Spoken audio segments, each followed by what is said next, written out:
अस्सलामुअलैकुम, welcome to समा podcast. मैं हूं आपकी होस्ट मनाहिल रफ़ीक और आज हम बात करेंगे नेवी के हवाले से।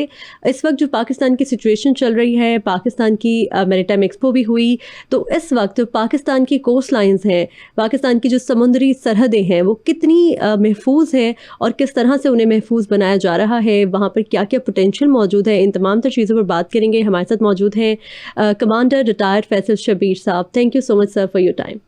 कैसे हैं आप? Thank you very much for inviting in Sama podcast. I am good. अच्छा, मुझे ये बताइएगा कि अभी जो मामला चल रहे हैं पाकिस्तान भारत के, जैसे कि हमने देखा कि लास्ट जब मई में जंग हुई थी उस वक्त भी कुछ ऐसे मामलात बने थे।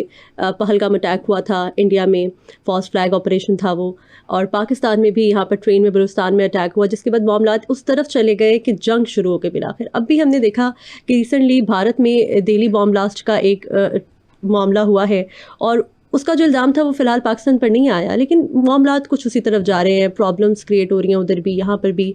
तो आप समझते हैं कि आने वाले दिनों में अगर कोई जंग का ख़तरा होता है, how are we prepared? We are always prepared. Navy का अनलाइक आर्मी और एयरफोर्स में आपको बताऊं कि जब हम समुंदर में जाते हैं तो we are in the condition of war preparedness, यानी उसमें हमें किसी और चीज़ की ज़रूरत नहीं होती। जब भी हम समुंदर में जाते हैं तो हम प्रिपेयर्ड ही होते हैं और हमेशा प्रिपेयर्ड रहते हैं, क्योंकि किसी वक्त भी शॉर्ट नोटिस पे भी कोई एक्टिविटी करनी हो तो वी आर रेडी। पाकिस्तान की जो समुद्री सरहदें हैं जी, वो हर वक्त आप समझते हैं कि वो हर वक्त जो है वो तैयार हैं और महफूज हैं, उसी तरह से जैसे ज़मीनी सरहदें, क्योंकि जो आवाम होते हैं उन्हें ज़्यादातर ज़मीनी फ़ोर्स का पता होता है या उन्हें एयर फोर्स का पता होता है, उन्हें पता है कि वो किस तरह से ऑपरेट करते हैं, पर नेवी के बारे में इतना लोगों को अंदाज़ा नहीं है, उन्हें आइडिया नहीं है। हमारी कोस्ट लाइन जो है ना, अगर आप देखें तो ये सर क्रीक से शुरू होती है और ये जीवनी तक जाती है। इट्स अबाउट 1001 किलोमीटर्स स्ट्रेच जो हमारी कोस्ट लाइन है। Okay. और उससे आगे आप देखें तो उससे आगे 12 नॉटिकल माइल का, तकरीबन नॉटिकल माइल आप कह लें, तकरीबन 20-21 किलोमीटर्स का वो हमारे टेरिटोरियल वाटर्स हैं, यानी वो उसी तरह ही है जैसे लैंड ट्रीट होता है। और उससे आगे फिर आ जाती है exclusive economic zone that stretches up to 200 nautical miles. और उसमें यह है कि EEZ का मतलब है, ये एक्सक्लूसिव इकोनॉमिक जोन का मतलब है कि वहाँ पर से हमारा राइट है कि अगर वहाँ पर कोई एक्सप्लोरेशन करनी है, सी रिसोर्सेज निकालने हैं, तो पाकिस्तान सिर्फ उसके लिए वो हक रखता है। बिल्कुल, कोई और कंट्री नहीं आ सकता। जी बिल्कुल। जो भारत अगर बात की जाए तो रकबे के एतबार से भी बड़ा है, वसाइल भी उनके पास ज़्यादा है। लास्ट जो वॉर हुई उसके अंदर भी यही बात हो रही थी कि वो बहुत बड़ा कंट्री है, और फिर उस वक्त तो एक अजारादारी थी उनकी और उन्होंने अपना एक वो बनाया हुआ था, फसाद क्रिएट किया हुआ था कि दे आर वेरी स्ट्रॉन्ग और वो हर वक्त तैयार है, और वो सारा का सारा ढह गया। अब इस दफ़ा अगर हम बात करें तो वो कंट्री तो बड़ा है, उनके पास वसाइल भी हमसे ज़्यादा हैं, तो अगर हम नेवी की वसाइल की बात करें तो वो कितने हैं? कोई नई चीज़ें ऐड हुई हैं पाकिस्तान नेवी के अंदर? उसमें यह है कि हमारे पास जितने भी आजकल वॉर फाइटिंग शिप्स हैं, एयरक्राफ्ट हैं, सबमरीन्स हैं, अभी सबमरीन्स हम और भी ले रहे हैं चाइना से, हमारे पास सारा का सारा लेटेस्ट इक्विपमेंट है। और हमारी मैन पावर बहुत ज़्यादा ट्रेंड है, वेरी वेल ट्रेंड, और हम एक्सरसाइजेस बड़ी रेगुलरली करते हैं। इंटीग्रेशन हमारी बड़ी अच्छी है, स्पेशली एयरफोर्स के साथ। और अगर उस तरह से देखा जाए ना, जो आप बात कर रही हैं कि बड़ा है, डेफिनेटली उनके पास अभी तकरीबन 135 शिप्स हैं, हमारे पास अबाउट 50 शिप्स कह लें आप। और उनके जो अज़ाइम हैं उससे लगता है कि जैसे वो सिर्फ अपनी सिक्योरिटी नहीं करना चाह रहे, बल्कि वो हेजमॉन एक्ट करना चाह रहे हैं, जिसमें दे इंटेंट के 2035 तक वो 175 शिप्स तक चले जाएँ। That's the huge number. लेकिन अगर आप वॉर के एंगल से देखें ना, तो it is not the numbers actually, इसमें कैपेबिलिटी की बात भी आ जाती है, इसमें मैन पावर की, इसमें ट्रेनिंग की, और उसमें सबसे इफ़ेक्टिव चीज़ मैं कहता हूँ कि जैसे अगर आप मई 2025 का जो एपिसोड गुजरा है उसमें जो एयरफोर्स ने परफॉर्मेंस दी है, हाफ द एयरक्राफ्ट, और हमने उनके, अब तो खैर ट्रम्प कह रहे हैं कोई 8 पे चले गए हैं ट्रम्प तो लेकिन without any loss on our side.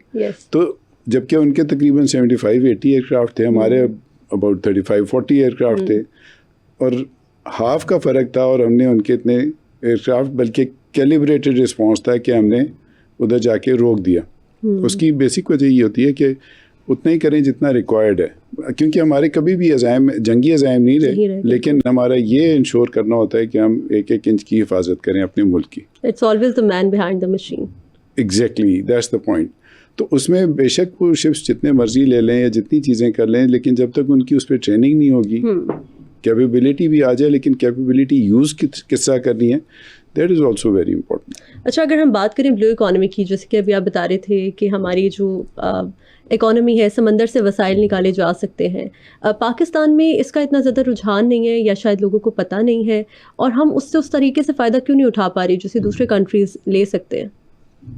इसमें बेसिकली आप कह लें थोड़ी सी सी ब्लाइंडनेस का फैक्टर आ जाता है, लोगों को पता नहीं है इसके बारे में। अच्छा। इसकी अवेयरनेस क्रिएट करना बड़ा ज़रूरी है, वरना समुंदर में बेताशा वसाइल होते हैं, लाइक एक्सप्लोरेशन की जाए, वहाँ पर ऑयल निकल सकता है, वहाँ पर हाइड्रोकार्बन निकल सकता है, वहाँ पर अभी मिनरल्स की बात हो रही है, जैसे रेयर अर्थ मिनरल्स की बात हो रही है। तो there is lot one can do जहाँ पर मैरीटाइम की बात आती है। अगर आप मैरीटाइम की बात करें तो तकरीबन आप कह लें पाकिस्तान का 25% हिस्सा जो है वो समुंदर के हिस्सा जो हमारे पास है, वो इतना हिस्सा है बड़ा, और लेकिन यह है कि उस तरफ इतनी तवज्जो अनफॉर्चुनेटली नहीं रही। लेकिन अगर उसमें आप देखें तो फिशरीज़ में बड़ा स्कोप है, फ़िश कैच में, फिर उसके बाद हमारा टूरिज़म का बहुत है, ब्यूटीफुल हमारी अब जितनी भी कोस्ट लाइन है, अगर आपने कभी ट्रैवल किया हो, it's a beautiful coastal highway, Karachi से गवादर तक बनी हुई है। आप बिल्कुल कोस्ट के साथ साथ चलते हैं, फिर रास्ते में बड़े ज़बरदस्त किस्म के आपको मनाज़िर देखने को मिलते हैं। ये चीज़ें सारी एक्सप्लोर करने की ज़रूरत है।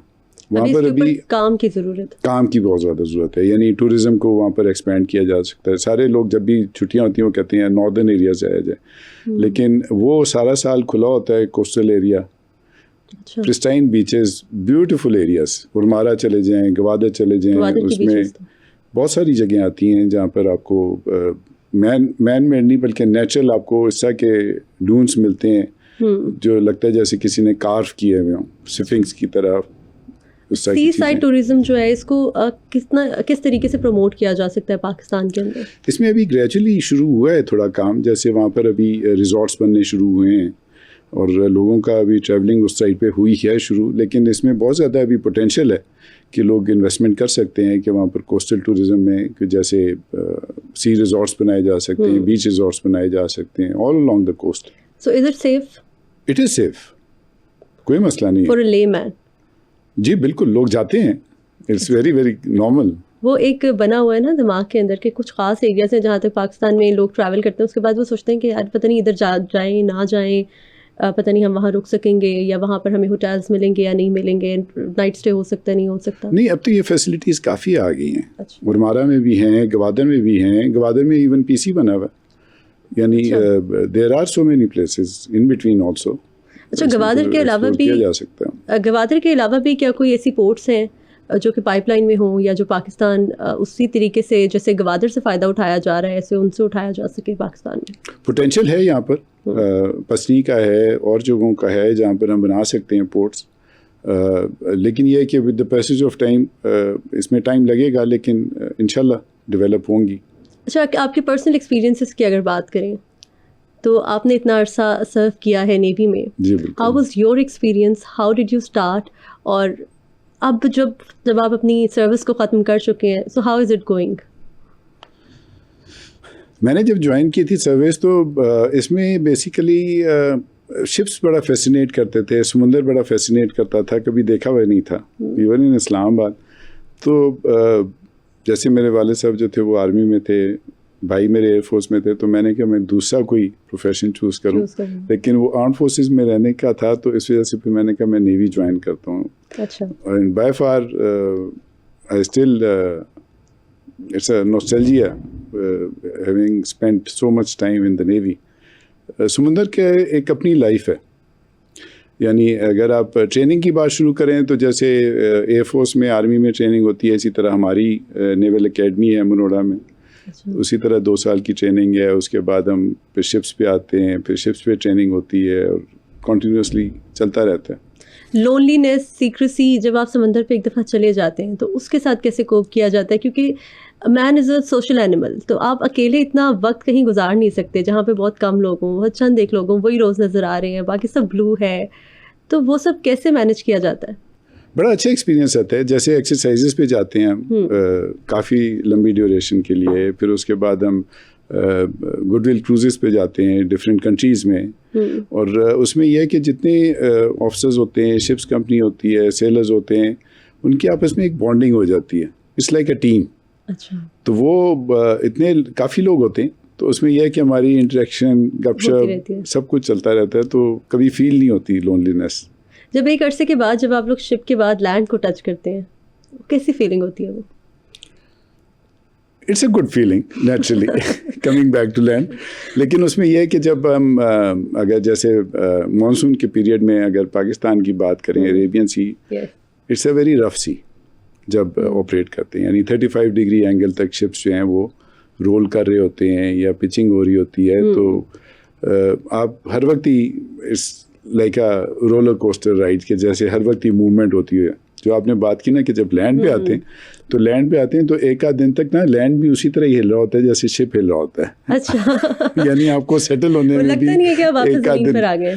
यानी ज़मीन हिलती भी लग रही होती है जब आप वॉक करें तो बिल्कुल महसूस हो रहा होता है, क्योंकि इतने दिन आप शिप पे जब गुजार लेते हैं, अच्छा। तो वही आपका एक साइकी बनी होती है, एक साइकोलॉजिकल इफेक्ट होता है कि आप उसी तरह ही चल रहे होते हैं जैसे शिप पे चल रहे होते हैं। तो जब आप लोग शिप पर होते हैं तो फैमिली से कैसे कनेक्ट करते थे इतना दूर, और सिग्नल्स का भी जाहिर है, लैंड पर सिग्नल्स कहीं कहीं आना बंद हो जाते हैं, तो ship is far away from land.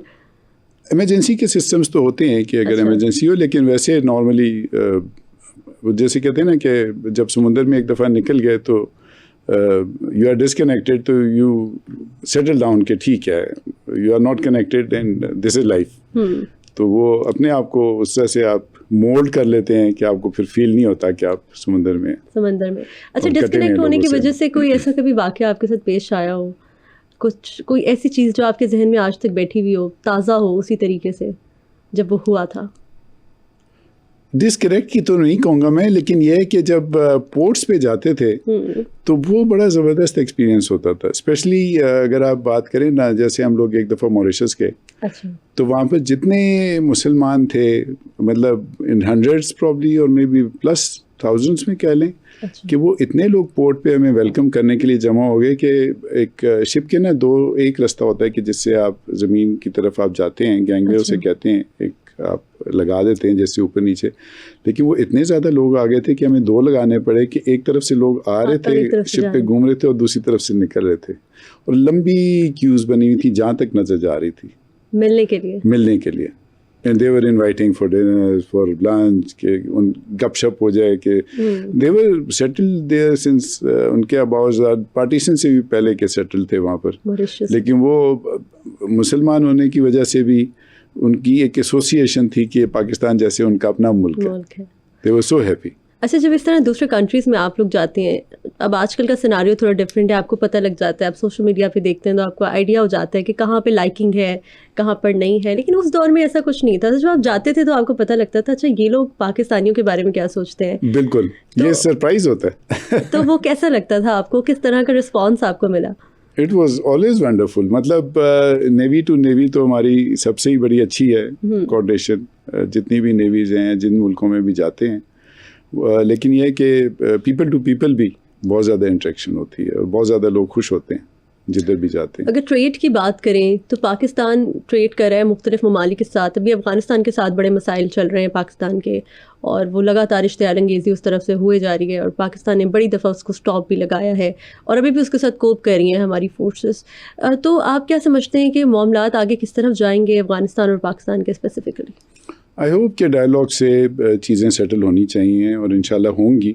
Trade बंद किया है उसका आई वुड से कि मेरे ख्याल में एक तरह से देखा जाए तो वो बेहतर भी है कि जितना स्मगलिंग हो रही थी, जितना अफगान ट्रांस ट्रेड हो रहा था, वही पाकिस्तान में वापस आ जाता था, और वो इकॉनमी जो थी यानी रिटर्न नहीं था, यानी उसकी कोई ट्रैकिंग नहीं थी जो इस तरह की एक्सपोर्ट्स हो रही थी या पाकिस्तान वापस आ रहा था, तो स्मगलिंग मेरे ख्याल में इससे रुकेगी, तो हमारी, बल्कि मैं तो कहता हूँ कि इकॉनमी बेहतर होगी, बेहतर हो जाएगी इससे। लेकिन यह है कि उनके लिए भी एक लेसन है कि hopefully they come to terms, और जो हमें उनके तहफ़्फ़ुज़ात हैं TTP के, TTA के, वो होपफुली सेटल हो जाएंगे विद डायलॉग। एक तरफ अफ़गानिस्तान के साथ मसाइल हैं, दूसरी तरफ पाकिस्तान के भारत के साथ भी मसाइल चल रहे हैं, तो हमारे दो इस वक्त हमसाए ऐसे हैं जो तैयार बैठे हैं कि किसी तरह पाकिस्तान को कमज़ोर किया जा सके। तो आप जो मिलिट्री की ओवरऑल प्रिपेयर्डनेस है उसको किस तरीके से देखते हैं एट दिस टाइम? नहीं, ओवरऑल प्रिपेयर्डनेस हमारी बहुत अच्छी है, आपस में तीनों फोर्सेस की इंटीग्रेशन बहुत अच्छी है, गवर्नमेंट के साथ बहुत अच्छी है। और ये आपने देखा ही होगा कि अभी जो मई में जब हुआ था तो अवाम तो बहुत ज़्यादा एंथुसियास्टिक थी। मतलब वो तो यहाँ तक पहुँचे हुए थे कि ड्रोन्स पे जाके खुद शूट करे, आपने देखी होंगी इस तरह के वीडियो क्लिप्स भी। तो वो तो बहुत ज़्यादा कोऑर्डिनेशन, जब तक अवाम की, गवर्नमेंट की और मिलिट्री की आपस में जब तक कोऑर्डिनेशन है, कोई भी कुछ नहीं कर सकता। हमारी प्रिपेयर्डनेस बहुत अच्छी है। लेकिन अगर आप ये देखें ना, तो जो वो बात करते हैं ना BJP वाले के जी या मोदी साहब के जी, अभी पॉज है सिंदूर में, और सिंदूर 2.0 अभी होना है। अच्छा, this is what he had been claiming. लेकिन अभी आप देखें जो रिसेंट उनके यहाँ बॉम्ब ब्लास्ट एक न्यू दिल्ली में हुआ था, बिल्कुल उन्होंने हमारा नाम नहीं लिया।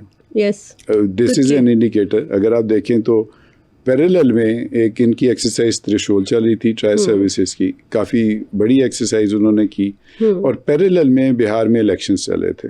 अगर आप इन दोनों को कोरिलेट करें तो इट इज़ वेरी एविडेंट कि अगर ये आप थोड़ा सा पीछे जाएं तो मई 2025 में जो उन्होंने किया था, it was more for elections. 2019 में जब पुलवामा में हुए थे, तब प्राइम मिनिस्टर का इलेक्शन था, लोकसभा का, तब उन्होंने ये किया। अभी जब बिहार के थे तो पहलगाम किया। तो ये एक उन्होंने ना एक वही प्लेबुक है जो बार बार चला रहे हैं। लेकिन इंटरनेशनल कम्युनिटी आल्सो रियलाइज कि कब तक कैसे चलेगा। It's always before elections. It's always before elections. लेकिन अब आप देखें कि जैसे ही इलेक्शंस हुए हैं, इलेक्शंस का भी वी कैन डिस्कस कि इलेक्शंस जब हुए हैं उसके बाद जब बॉम्ब ब्लास्ट हुआ है तो they are shy of taking Pakistan name, क्योंकि दे डोंट वांट टू, उन्हें लेसन्स अच्छे खासे मिल गए थे मई 2025 में। तो आई डोंट थिंक कि they will dare to come again. मई 2025 की जैसे अभी आप बात कर रहे थे, उस वक्त कुछ खबरें गर्दिश कर रही थी कि उनका कोई बहरी बेड़ा कराची पोर्ट की तरफ जो है वो बढ़ रहा है, और खैर वो तो उन्होंने तो कराची डुबो भी दिया था, और लाहौर के पोर्ट में भी पहुंच गए थे। लाहौर पोर्ट में यही पूछ रहे थे, आपने कभी देखा है लाहौर पोर्ट? इतना अरसा सर्व करने के बाद अगर देखा होता तो I would have been here before, much before, while I was in the Navy। यहाँ पर शिप चला रहे होते लाहौर में। लेकिन उसमें आप देखें ना कि पहलगाम जब हुआ तो उसके बाद उन्होंने बिहार के लिए इलेक्शंस के लिए एक प्रोपेगेंडा क्रिएट किया, और उससे पहले पैरेलल में अभी उन्होंने एक्सरसाइजेज शुरू की, और बार बार वो कभी एयरक्राफ्ट कैरियर पे जा रहे हैं, कभी नेवल चीफ की स्टेटमेंट आ रही है, कभी प्राइम मिनिस्टर की स्टेटमेंट आ रही है कि ऑपरेशन सिंदूर पॉज पे है, ये वो। साथ में उन्होंने एक्सरसाइज भी की, एक्सरसाइज भी उसी के इलेक्शंस के साथ उनकी ट्रायल सर्विसेज जो बड़ी लार्ज स्केल एक्सरसाइज थी जो वो करते रहते हैं, वो बिल्कुल उसके साथ ही ख़त्म हुई है। अच्छा, अब आप उससे कोरिलेट करके देखें ना तो it is all because of his own winning elections. अभी वहाँ पर आप देखें उन्होंने मुसलमानों के साथ क्या किया, उनको इन्फिल्ट्रेटर्स कह रहे हैं, और उनको पता नहीं किस किस नाम से बुला रहे हैं सोशल मीडिया। अगर आप BJP का देखें, डॉक्टर्स को गिरफ्तार कर लिया उन्होंने, बिल्कुल, मुस्लिम डॉक्टर्स और इस दफ़ा वो टर्की पे nothing to do with them, और टर्की पे इल्ज़ाम लगा रहे हैं कि टर्की इसमें कहीं से इन्वॉल्व था। यानी अनफॉर्चुनेट है। और उसमें आप देखें तो 17.5 मिलियन 1.7 मिलियन तकरीबन इतने मुसलमानों को वोटर्स लिस्ट से निकाल दिया उन्होंने। अच्छा। और BJP की, इनकी वैसे तो कोलिशन गवर्नमेंट है वहाँ पर, लेकिन जो BJP की सीट्स थी 101, उसमें से एक भी सीट उन्होंने मुसलमानों को नहीं दी। यानी हिंदुत्व को इतना ज़्यादा प्रमोट कर रहे हैं कि वो सिक्लूशन की तरफ जाते जा रहे हैं। इंटरनेशनल कम्युनिटी में भी वो सिक्लूशन की तरफ जा रहे हैं, क्योंकि naturally it has an effect. मतलब लोगों को नज़र आ रहा है कि वहाँ पर ह्यूमन राइट्स इश्यूज़ हैं, मुसलमानों को स्पेशली, और बाकी जो अक़लियतें हैं वहाँ पर उनको भी वो इसी तरह ही ट्रीट कर रहे हैं। वो कहते हैं जी कि Hindustan is for Hindus. Is India is a secular state now? I don't think so. अगर आप उनका देखें ना कॉन्स्टिट्यूशन, उसका जो पहला आर्टिकल है, कहते हैं India that is Bharat is a combination of union of states. ये पहली लाइन है उनके आर्टिकल की कॉन्स्टिट्यूशन के। तो भारत का क्या मतलब हुआ? भारत वहीं से इवॉल्व हुआ है ना कि हिंदुओं का ये मुल्क है, और वो तो कहते हैं हिंदुओं के सारे कल्चर सारा कुछ अडॉप्ट करोगे तो you can live, otherwise you can not live in. मसाजिद मिस्मार की जा रही है, बिल्कुल ऐसे हो रहा है। अभी एक प्रोपेगेंडा फिल्म भी बन गया ताजमहल के ऊपर, बिल्कुल वहाँ पे भी पहले मंदिर था, ये ना था या एग्जैक्टली ये देखे ना, ये नैरेटिव बिल्डिंग है, ग्रेजुअली वो नैरेटिव बिल्ड कर रहे हैं।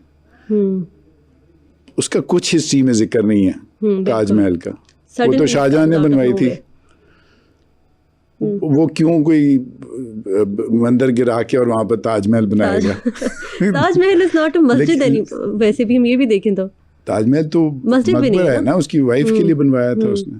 लेकिन आप वही देखें कि उसको कैसे ये लोग आहिस्ता आहिस्ता ना, this is false propaganda, narrative building कि जी ये शाहजहां का बनाया हुआ है, मुगल दौर का मुसलमान बादशाह ने बनवाया था, तो अब उसके अगेंस्ट ये शुरू किया उन्होंने। आहिस्ता आहिस्ता नैरेटिव बिल्डिंग करेंगे, फिर उसके बाद इसमें और हाइप क्रिएट करेंगे। तो that is the unfortunate part कि इस तरह से चेंज द हिस्ट्री। लोगों को रियलाइजेशन होनी चाहिए कि why they are doing that. यानी जरूरत क्या? आप तो बल्कि मीडिया से आपको बेहतर पता है कि this is how narrative building starts, perception create करते हैं लोगों के बारे में, फीड कर रहे हैं यंग हिंदुओं में फीड कर रहे हैं कि जी ये तो हमारी जगह थी और यहाँ पर ये मकबरा बना हुआ है। आने वाले दिनों में आप पाकिस्तान भारत के ताल्लुकात किस तरह से देख रहे हैं? मेरा ख्याल है अगले इलेक्शंस तक तो थोड़ा सा सुकून रहेगा। वो भी असम में और ये वेस्ट बंगाल वगैरह में होने हैं। 2026 में स्टेट इलेक्शंस हैं, तो फिर देखते हैं कि उससे पहले कुछ हो सकता है। वो कुछ, क्योंकि हर दफा ऐसे ही होता है, ऐसे ही होता है। तुर्की को भी बीच में घसीटा जा रहा है। वो भी कहेगा मैं ना लेन में देने, मुझे किधर बीच में घसीट। अच्छा, मैरीटाइम एक्सपो जो पाकिस्तान में होती है, लास्ट भी जो हुई है, बिल्कुल, उसकी क्या फ़ायदियत होती है? उसका बुनियादी मकसद क्या होता है? क्यों की जाती है?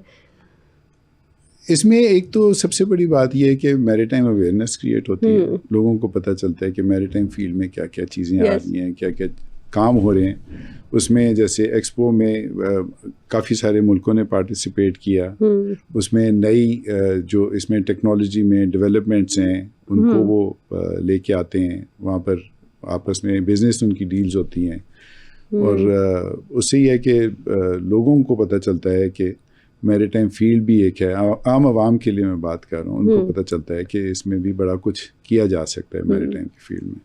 अच्छा, अगर हम बात करें सी इकोनॉमी की बात करें तो टूरिज़्म भी एक उसके अंदर चैप्टर आता है। तो अगर हम समंदर के हवाले से टूरिज़्म की बात करें तो हम देखते हैं कि बाकी ममालिक में क्रूज़ शिप्स चलते हैं, पाकिस्तान में इतना रुझान नहीं है। पहले फिर भी समुद्री सफ़र होता था, लेकिन अब बहुत कम हो गया है ये, और एयर फेयर्स भी बड़े महंगे हो गए हैं। तो इस हवाले से कोई पोटेंशियल मौजूद है?